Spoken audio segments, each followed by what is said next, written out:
Good morning, gang. Happy Sunday morning. Is it just me, or is everything getting more expensive? I say that tongue-in-cheek because obviously everything is getting crazy expensive. Except eggs. Believe it or not, I was at the store yesterday and eggs that were $8.39 a dozen 2 weeks ago were $5.49 yesterday. Amazing how you can cut off about a third of the price of eggs in 2 weeks, right? Yeah, you stop killing chickens, guess what happens? We lay more eggs. Okay. But that's not the point. We're not going to talk about eggs.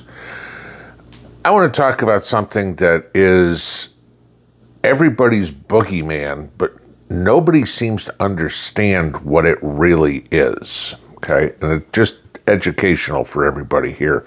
So when you hear all these comments, you can actually understand what's going on. Maybe you know this, maybe you don't. But I want to talk about the Federal Reserve. Okay? You know, the Fed, the group that everybody hates, you know, that they blame for all the problems. But nobody really can explain why they do. It's just kind of lemmings to the cliff. Everybody hates the Fed, so I'm going to hate the Fed too. Let me tell you why you should completely be disgusted by the Federal Reserve System. Now, if you don't know who the Federal Reserve System is or what it is, all right, it is basically the organization that allows us to have currency. If you look at any dollar bill, $20 bill, whatever you got, look on there. It says Federal Reserve Notes. Okay? The Federal Reserve is the one that prints our money. And I'll give you this, just to start. First off, the Federal Reserve Bank is not federal. There's no government oversight to it whatsoever. Okay? It has no reserves at all. Okay? It's basically an empty vault, if you will. And it's not a bank by any way, shape, or form. It's a printing press that is owned by the uber wealthy, and they determine how the money works.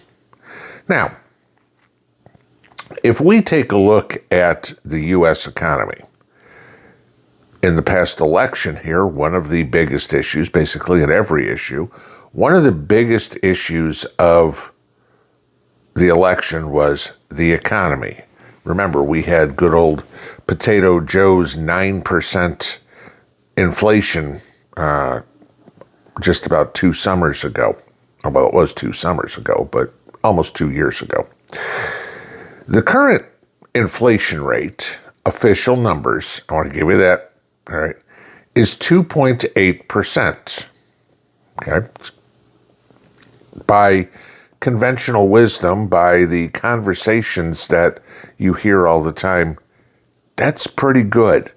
Okay. Yeah, maybe not so much.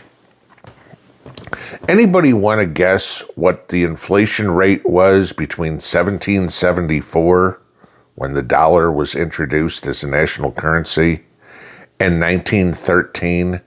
Okay. I mean, we start talking about that. That's about 140 years, guys. You want to know what the inflation rate was from 1774 to 1913? Collectively, okay, compounded. Look at this. The inflation rate over those 140 years was right about 0.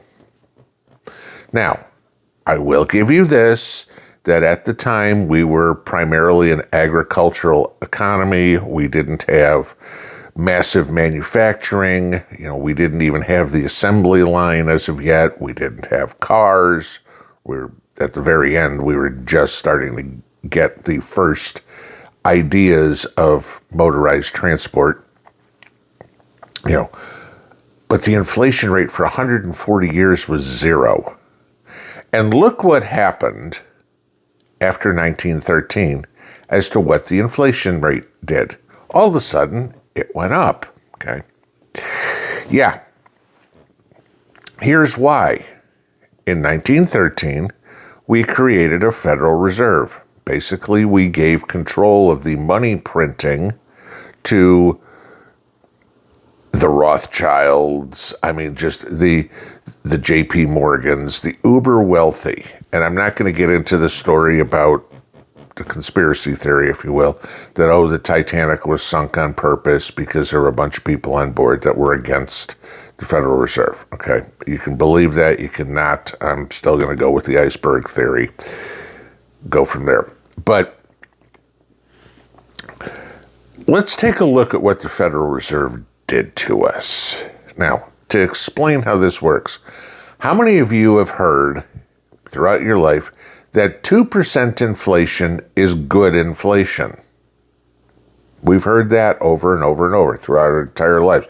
Hell, it was taught to me in college. It was pounded into my head getting my Series 7, etc. The financial system works that on the basis that 2% inflation is good inflation.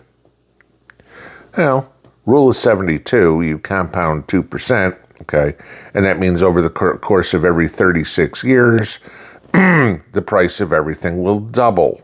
Or, put it more succinctly, the dollar will get cut in half of what its value is, right? Okay.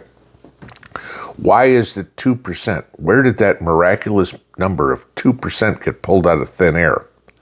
I will tell you this, and this is why inflation will never be under control, why the U.S. debt will never, ever get paid. I don't care if we establish a Bitcoin reserve and Bitcoin goes to $1 billion. We're not going to pay off the national debt. Why? Here's how our finance system works. The Federal Reserve does not have any assets. The Federal Reserve prints money. They decide how much they want to print. And then once it's printed, they loan it to the bank at a 2% interest rate. Did you know that? Okay. So right off the get-go, we're 2% in the hole. So the 2% inflation, the good inflation, means the price of goods went nowhere, but the Federal Reserve, the Rothschilds and that whole group, got paid their interest so we could have dollars, and the dollar would stay steady. In other words, worth the same today as it is a year from now. But the Rothschilds got paid 2%. Okay? This is creating money out of thin air. Wouldn't you like to be able to do that? Right? This is exactly the problem we face. This is why you hear all the people say, the ones in the know, saying, abolish the Fed. The Federal Reserve is the ultimate cause of inflation. I showed you that chart a minute ago, and we went nowhere in inflation until the Fed got involved. And then automatically, our debt, we start off in a 2% hole. Okay? So then it's loaned to the banks. Now, do you know what the fractional reserve system is? Maybe, maybe not. But I will give you this. You go into the bank and you deposit $100. Okay, that's it. And the bank will pay you your 3% on your savings account or whatever it is where you're getting it. The bank has a $100 bill in their hand. The bank now can loan $900 out because they have that $100. That's called the fractional reserve system. The bank does not have to have all the money they loan out, ones and zeros. The bank has to have 1/9 of it, okay, the $100. But when all those loans start to fail, now they don't have the assets to cover it. This is where you hear us talk about bail-ins all the time. When the banks can't cover the amount of money that they're not getting back the amount of money they've loaned out. Okay? So no matter how much interest they charge, they're not recouping it if we have a national bankruptcy. That again would drive inflation through the roof. We know we have people that don't pay their mortgage, people that don't pay their car payment, people that don't pay their credit card bills, etc. All the times you hear me talk about consumer credit is at an all-time high, all right? That's more and more and more risk that the banks put on. So what winds up happening? Well, the bank's got to recoup that money a little bit somehow. So what they do is raise the rates for the people that are paying the bills to offset the people that aren't paying the bills. Kind of sounds a little bit like you work your ass off so some freeloader can go get food stamps, right? Not saying everybody on food stamps is a freeloader. You just get my point. There's plenty of fraud in there. But this is why we'll never pay off the national debt, because we start in a 2% hole. This is why inflation will never get good, if you will.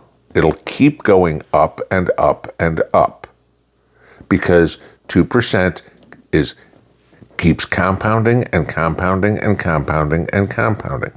You look at what the value of the dollar has done since the introduction of the Fed.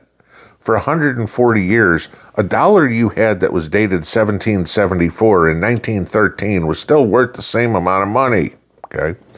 A dollar you have from 1913 is now worth about 2 cents, right? Remember, what you had to do to earn a dollar in 1913, I mean, hell, that was probably a day's work. Imagine doing a day's work now for 2 cents. It's pretty much what you're doing. We have to abolish the Fed. We have to get our economy back on a gold standard.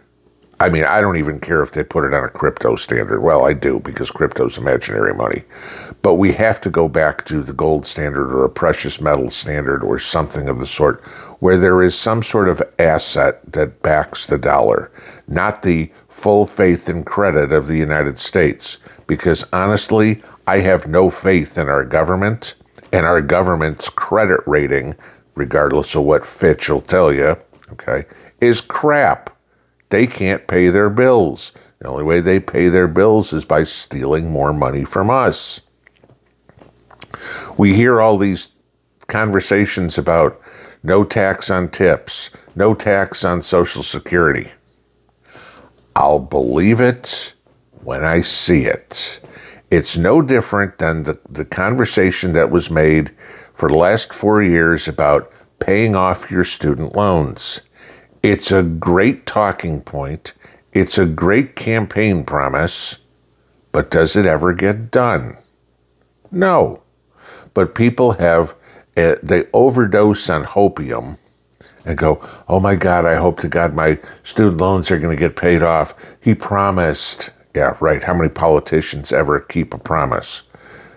He promised he's going to stop taxing my tips or stop taxing my Social Security. I'll give you this. Trump's a lot better at keeping his promises than Biden ever was.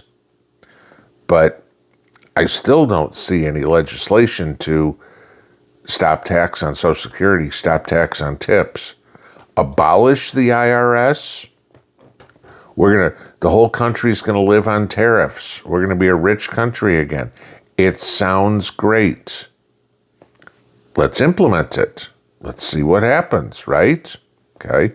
We'll know more about that April 2nd as some of the tariffs start coming to play. But does this drive inflation up? Which means you have less money in your pocket. But guess who won't? The Federal Reserve will still be making their money.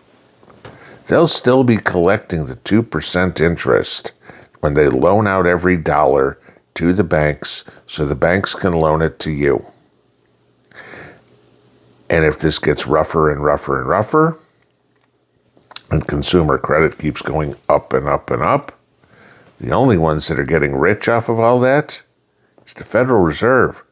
We need to print more money. The Fed's like, hey, no problem. You want another Trillion dollars? We'll print it for you. Just pay me to do it. Pinball